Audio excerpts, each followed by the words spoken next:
Ladies and gentlemen, welcome to William Patterson University's 2021 University Authors Reception, a celebration of works published in 2020. This reception also honors those who published in 2019, as we were unable to celebrate them due to the sudden arrival of COVID-19 last year and the abrupt disruptions that prevented celebration of this event in 2020. I would like to begin by thanking President Henkle and the Provost Office as traditional hosts of this event, and the members of the Senate Research Committee for their behind-the-scenes work. Thank you to Regina Menolis of Cheng Library for her tireless work on the author's bibliography and organizing this virtual reception. I must also express my thanks and deepest gratitude for the work Greg Madison and his team have done in the recording and production of the video you are currently viewing. Thank you. Thank you. But the thank yous are not over. Thank you to Tony Josham, David Williams, and all in the library who helped. And thank you to the Office of Sponsored Programs for their work on grants and scholarship support at the university, and for their contributions to Explorations 2021, the umbrella initiative of which this reception and associated bibliography are a part. Thanks and congratulations to the authors and creators whose works we are celebrating. And a warm thank you to everyone viewing and celebrating with us and showing their support for our honorees. To start the celebration, please join me in welcoming President Dr. Richard Henkle, who will now offer his remarks.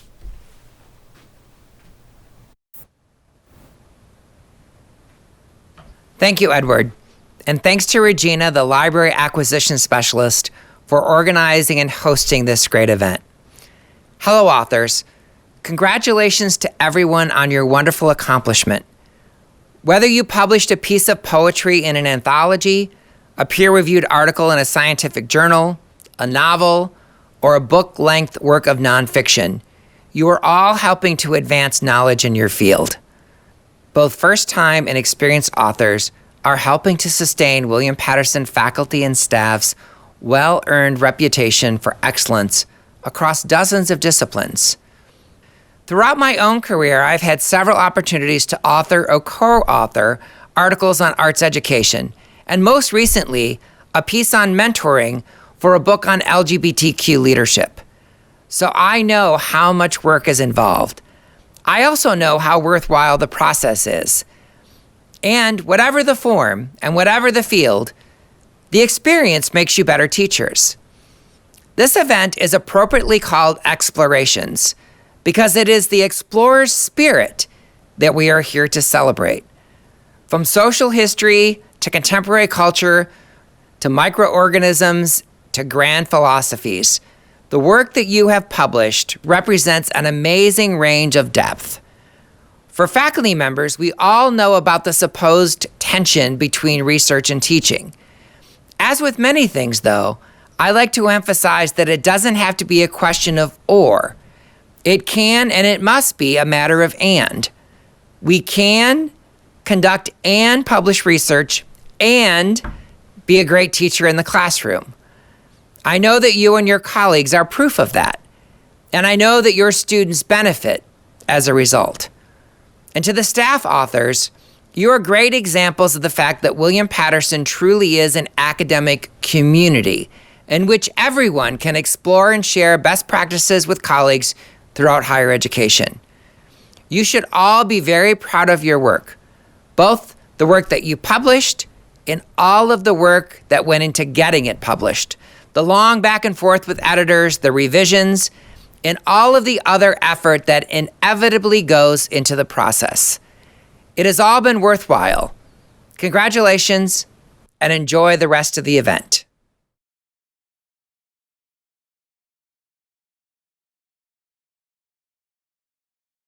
Provost and Senior Vice President for Academic Affairs, Dr. Josh Powers, will now offer his remarks. Greetings, everyone. Let me begin by saying that one of the particular events I had been looking forward to upon assuming the role of Provost here at William Patterson in July of 2019 was this one. We had an author's reception similar to this at my previous institution, and it was such a pleasure gathering with colleagues to celebrate what makes being a faculty member at a university unique. We get to be scholars as well. Last year, unfortunately, A particular pandemic got in the way just prior to our figuring out how to do such an event virtually. But here we are 1 year later, pulling it off. For nearly 2 years, I have been reading faculty portfolios, grant and award applications, and news stories about faculty research, scholarship, and creative expression achievements, wishing for the moment when we could collectively gather to recognize such work. The time has finally arrived.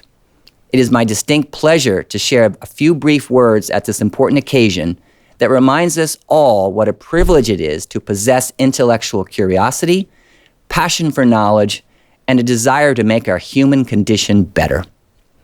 First, let me place the work reflected here in a broader context. I asked Dean Owusu-Ansah to do some investigation on William Patterson University's scholarly activity. He was kind enough to do a Scopus search from the past 5 years, revealing 706 cited works. That equates to roughly an average of 1.8 such works per full-time faculty member over that period. Considering our mission and the range of scholarship that is and is not reflected in a tool such as Scopus, I think that's impressive.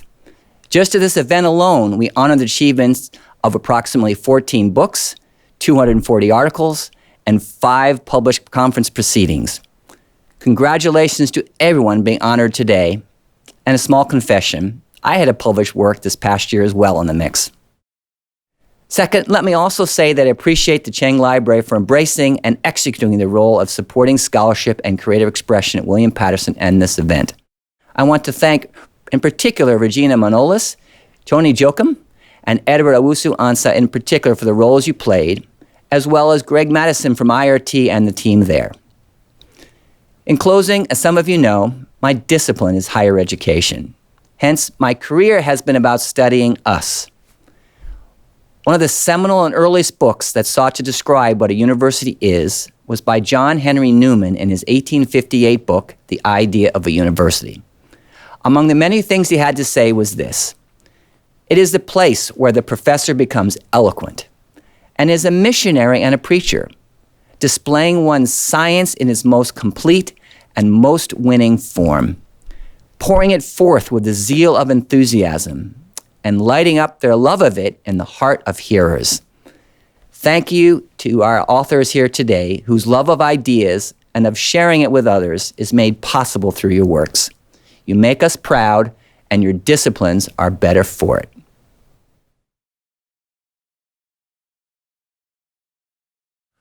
The fields, areas of interest, and problems explored by our honorees are varied, but the excellence they bring to what they do is a common one. Through their exploits and the hard work required, our university authors and creators, like those before them, honor the long-held and treasured practice that those who facilitate the acquisition and growth of knowledge should themselves be active participants in its creation and dissemination. They've done a fine job at that. Thank you to the honorees for enriching their disciplines and making William Patterson University proud. This is a sweet moment to be a part of the WPU family. Please welcome some of our authors as they talk about their works and share some thoughts.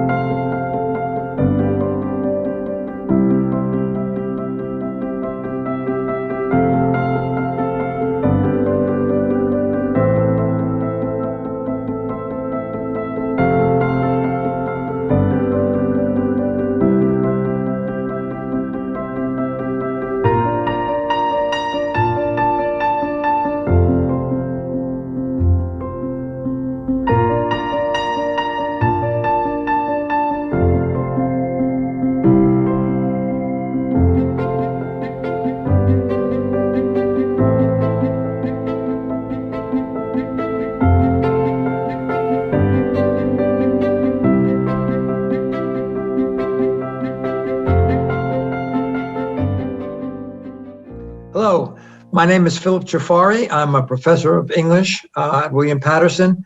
I also teach in the Honors College and run the Performing and Literary Arts Honors Track.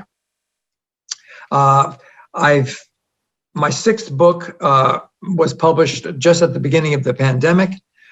It's called If anyone asks, say I died from the heartbreaking blues, and it's got a picture of a classic jukebox on the cover, probably earlier than when the book is set in 1960, but it's a classic jukebox.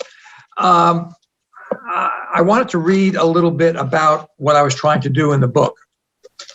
So this is from the jacket copy. There's a quote from a William Matchett poem that captures for me the duality of a young person's emotional struggles, that continual vacillation between high tragedy and low comedy that teenagers endure. Matchett writes, "Youth, though it swings with a cadence, is deaf to the song, which is its horror, poignancy, and salvation.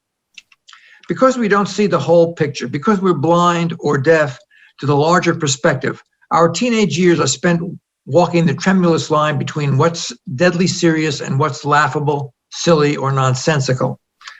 Joey Hunter, in this novel, has his share of legitimate burdens to carry, most significantly his grief at losing his younger brother, and secondarily, the sometimes painfully intense tribulations of falling in love.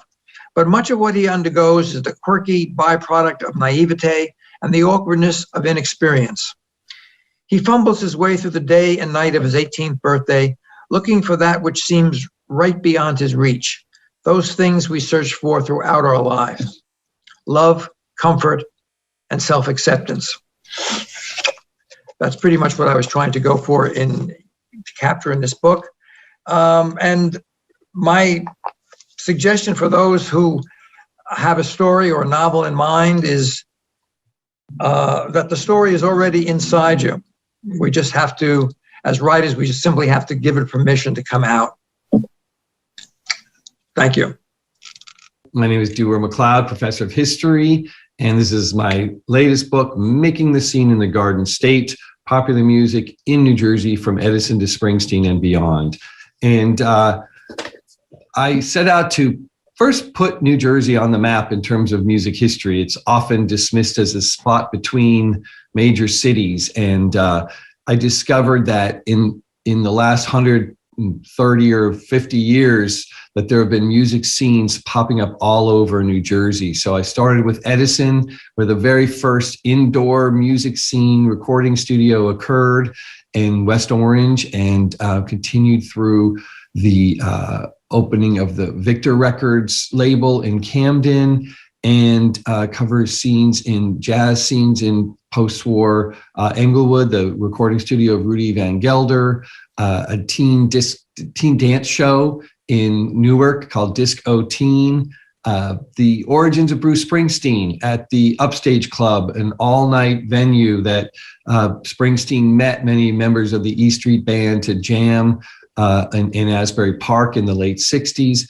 And then the great Maxwell scene in Hoboken that spawned a number of brilliant acts and a close-knit community in the 1980s, and conclude with a little view at local scenes that continue to proliferate. And my interest is really how people get together to create and enjoy music, and sort of how they form their sense of identity and community, whether it's local on the spot and how it connects to others nationally, even internationally. And so these are all really fun and rich stories of New Jerseyans getting together to make music. Some of them became famous or were famous. Many of them were not. And my interest is in how music fits into our daily lives. And that this process, despite all sorts of changes in the marketplace and in technology, this process continues to take place. People continue to gather together, even if only virtually for the time being, to record music, to enjoy music and appreciate music. So I'm very pleased to be sharing the stage today with so many other of my brilliant colleagues introducing their work. And I look forward to getting back together in person with you folks very soon. Hi, I'm Louis Picone from the History Department at William Patterson University. In 2020, the paperback edition of my book, The President is Dead: The Extraordinary Stories of the Presidential Deaths, Final Days, Burials, and Beyond was published. I like to think of this book as the little-known final chapter of each president's amazing life. From George Washington, who died in 1799, to George H.W. Bush, who was the last to die, and every president in between. This is my third book, as I also wrote Where the Presidents Were Born, The History and Preservation of the Presidential Birthplaces in 2012, and Grant's Tomb, The Epic Death of Ulysses S. Grant and the Making of an American Pantheon in 2021. The presidents and the places associated with them is a passion of mine. I love researching and writing, as well as traveling to both the well-known sites, such as Thomas Jefferson's Monticello and George Washington's Mount Vernon, as well as the obscure, like where Chester Arthur died in New York City, that is now an Indian restaurant, or the gas station that sits at the site where Rutherford B. Hayes was born. My book provides an unusual perspective of presidential history and has been described as offbeat, and the New York Star Ledger called it oddly compelling, which I really like. My advice for aspiring writers, or at least what's worked for me, is number one, be open, because the book you intend to write may evolve as you go deeper into the research. My book was initially going to be about presidential graves, but in my research, I found incredibly compelling and unknown stories about their deaths, as well as fascinating and sometimes bizarre stories about the places where they died and were buried. So what the book became was much different from the one that I at first set out to write. Number two is read a lot.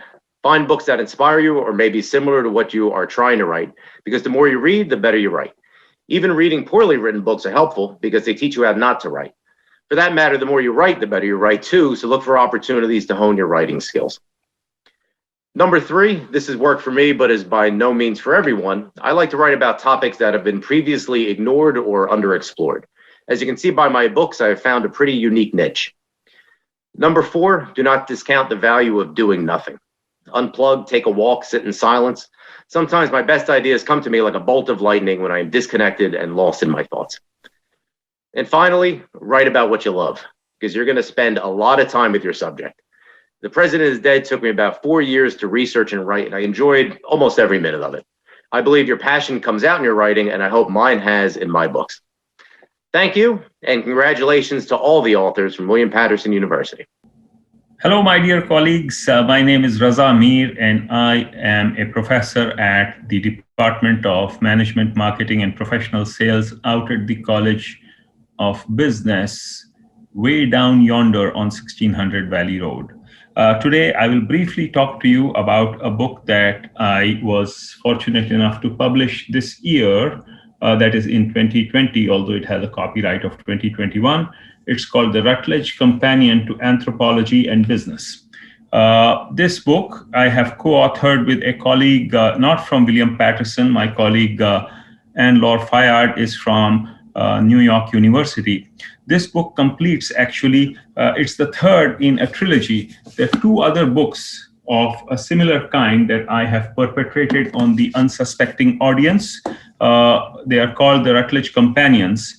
The first one was called The Rutledge Companion to Philosophy in Organization Studies, came out in 2016 with different co-editors. The second one was called The Rutledge Companion to Qualitative Research in Organization Studies, also with other co-authors. And in spite of the fact that they had two pieces of data with them, Rutledge, in a shocking display of oversight, asked me to do a third. And so here we are. So essentially, it's an act of translation. There are two different disciplines: organization studies, management studies, which is mine, and anthropology, which is out there. But of course, both being social sciences, they intersect in their philosophical, epistemological, methodological concerns, and also in the areas that they study. So the idea here is to get hold of a bunch of experts and first of all, map the field and find the exact experts who would be able to speak to the intersection of these two fields in a variety of sub-areas, solicit specific contributions from them, edit it, and then slap it all together with an introduction that hopefully charts the emergence of a collaboration between these two disciplines. The book is about 300,000 words, 350,000 words, so it's a long book, and it has 35 chapters, and it has been a labor of love, everything notwithstanding, and it took me about 2.5 years to do it. So I am pretty happy, pretty psyched that it came out, And I would like to thank my colleagues at the College of Business, especially my departmental colleagues, for the support that they give and the intellectual stimulation that comes out of my department that leads to books like these. And I also would like to give a major shout out to all my fellow authors here. We are indeed, laboring in little cubby holes here, and a chance like this to get everybody together and talk about their work is something I most welcome. Thank you so much, and I hope to hear a lot from my other amazing colleagues. Hi, my name is Tom McFarland, and I'm here to talk about my book, The Music of George Harrison, which was published by Taylor and Francis and Routledge. And essentially, the book focuses on the music of George Harrison, and the intention was to give readers an opportunity to consider the eclectic nature of his work and how it seems to reach ahead to what we now call global pop. The impetus was that I really began to get a sense that even more than for Lennon and McCartney, the mid-60s were very much Harrison's period. And this seemed particularly evident in tracks that he composed for Rubber Soul from 1965 and Revolver, 1966. From that observation, an image began to emerge of George as an important channel for new ideas coming into the group's creative collaboration.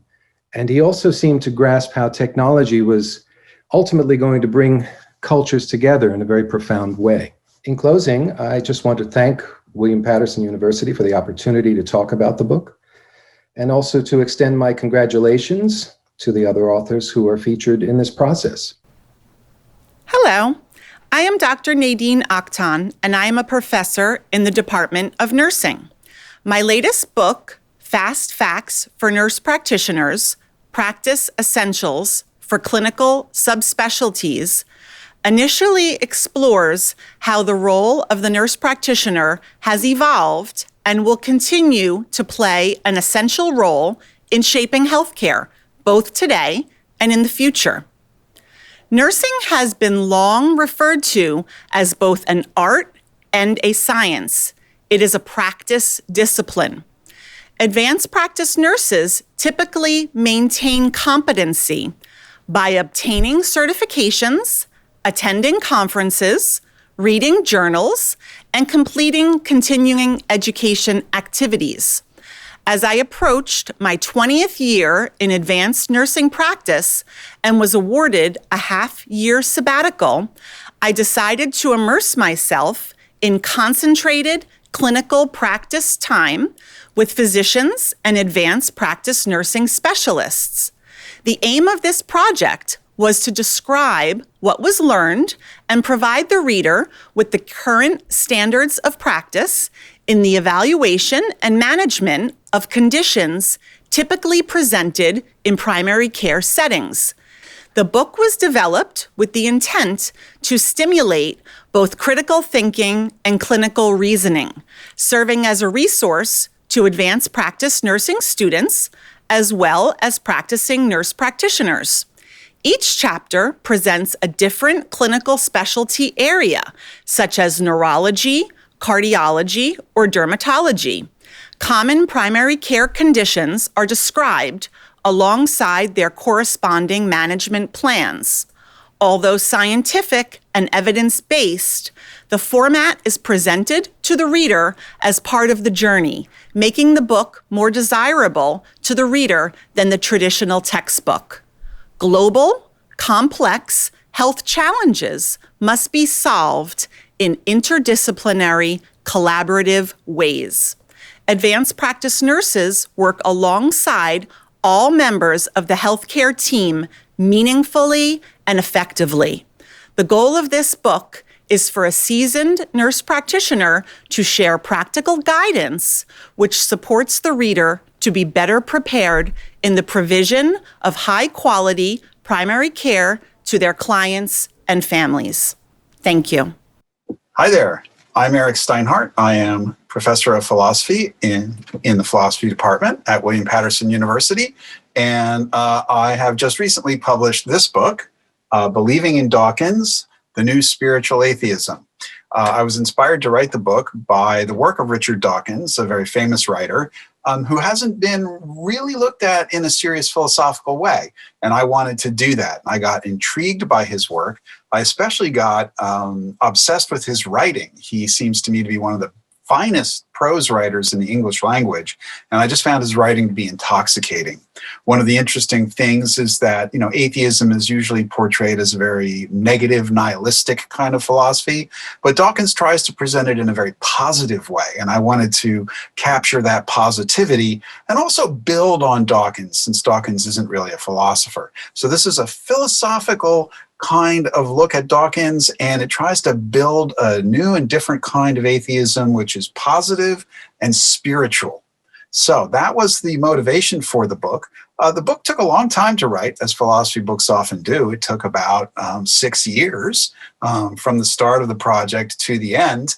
And so I'd like to encourage everybody who thinks about books and who might think about writing a book, that you really should think about it as a long project and commit yourself to it and go for it. It can be a really enjoyable process, and it doesn't have to happen overnight.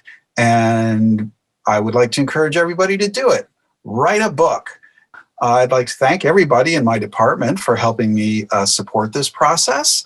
And of course, I'm working on other books. So thank you very much.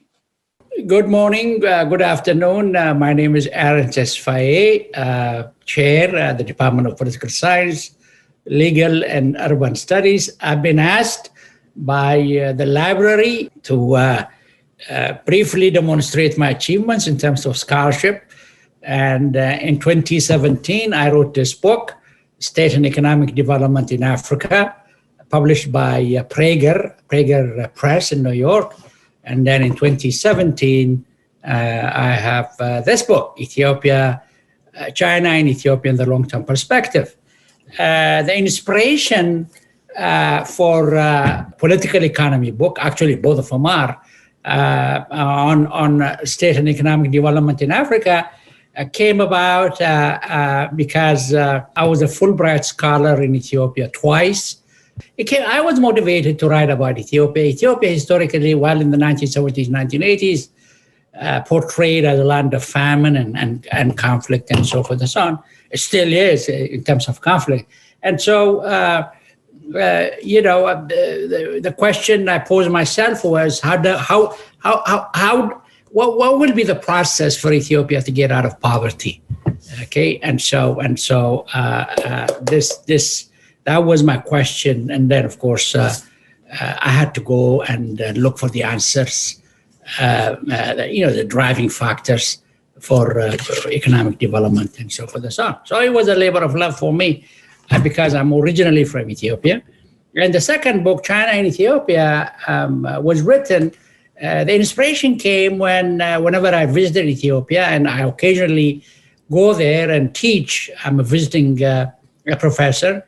And so forth. And so the inspiration came, I see a lot of Chinese people in Ethiopia. And I say, what are these Chinese people doing here? They're on road construction crews and all sorts of, they're building infrastructure and so forth and so on. And later on, I realized that there is a number of hundreds and thousands of Chinese in Africa, actually. And so it began with a question, why are the Chinese in Ethiopia? Why are the Chinese in Africa? And I went and did the field work to answer my questions. And so those were the two inspirations for my book. The writing process, particularly if you have an ART and sabbatical, it helps. In terms of planning your work and drafting your work and establishing a daily routine and so forth and so on. When I came to William Patterson in 2004, a senior colleague advised me, if you want to write, you have to be ruthless. And I established that rule for myself. I became ruthless on Fridays. I'll shut the door, and Friday was a writing day. No buts, and ifs, and no postponing anything. So that's a habit I established, and so forth and so on. And so these are products of love for me. And my advice to others, particularly to junior faculty who want to write, is you have to set up a time and a date and go at it. A page a day, 3 pages a day. It's something of a lump you're producing, and then after 6 months, that lump gets bigger and bigger, and then you can start sculpting it. You can start sculpting the draft. And 3 pages every Friday can become a book in 6 months, a draft book in 6 months. And I encourage you to do research, and I encourage you to write. And I'm very hopeful that ART and sabbatical will come. So we have to be courageous about that. Thank you very much. My name is Michelle Henkle. My name is Meredith Drow. We are faculty members in the Department of Special Education, Professional Counseling, and Disability Studies. Our book, The Reflective Counselor, 45 Activities for Developing Your Professional Identity, is a practical workbook that contains experiential and creative activities intentionally designed to facilitate counselor professional identity development for students and early career clinical mental health counselors and school counselors. Counselor professional identity is built in 2 ways. First, it's understanding and embodying the definition and the philosophical underpinnings of professional counseling and how it is unique from other helping professions. Built upon this knowledge, the second piece of professional identity is the integration of counselors' personal and professional attributes in ways that exemplify the uniqueness of the profession. The idea for our book came from conversations about professional identity with each other, colleagues, and students. We wanted to develop a way that supported students to look deeper into themselves, to really understand who they are, what they believe, where they come from, how they respond, and when they need to self-reflect. Each chapter highlights key research to support the reflective work that students or supervisees will complete in the activities. By using creative techniques, it helps the students think differently at crucial components to developing their whole self. All activities in the book are grounded in research and aim to help counseling students and supervisees in clinical mental health and school counseling learn more about their developing professional identity. The activities integrate their knowledge of counseling skills and content with personal attributes and experiences. Exercises also facilitate exploration of the history and philosophy of professional counseling, as well as professional groups for counselors, licensures, and certifications. The book is ideal for practicum and internship courses in counselor education, as well as group supervision, as group process questions and group follow-up assignments to each activity is included.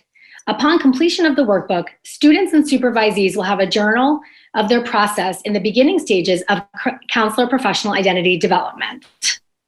For us, this journey was valuable in helping us consider our own professional identity, and the feedback we've received thus far has been positive. We are hopeful that this book continues to contribute to the development of competent counselors who hold a strong professional identity in our ever-changing landscape. And now, a full listing of the authors and publications from 2020 and 2019 follows, listed under colleges and departments. Thank you and enjoy.